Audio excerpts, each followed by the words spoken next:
यवतमाळ वाशिम लोकसभा मतदारसंघासाठी 7 वाजतापासून मतदानाला सुरुवात होते. मात्र जे इलेक्ट्रॉनिक वोटिंग मशीन आहे ही काम करते की नाही करत यासाठी मॉक पोल ही चाचणी घेण्यात येते. जवळपास 90 मिनटं आधी ही मॉक पोलची चाचणी करण्यात येते. आपण पाहू शकतो की या ठिकाणी मशीन ही इलेक्ट्रॉनिक मशीन काम करते की नाही करत याची चाचणी ही 90 मिनटं आधी करण्यात येते आणि त्यासाठी या 90 मिनटापूर्वी ही चाचणी करण्यात येते.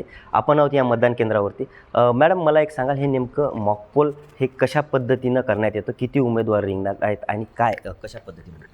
एकूण आपल्या इथे 17 उमेदवार रिंगणात आहेत आणि एक नोटा असे एकूण 18 आपल्याला द्यावे लागतात.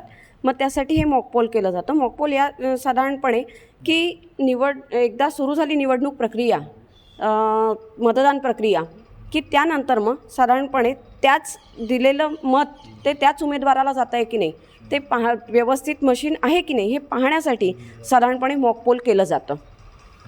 निश्चितच आपण जर पाहिलं तर 90 मिनटापूर्वी ही चाचणी करण्यात येते. इलेक्ट्रॉनिक वोटिंग मशीन व्यवस्थित काम करते की नाही यासाठी. निलेश फाळके, ABP माझा, यवतमाळ. नीट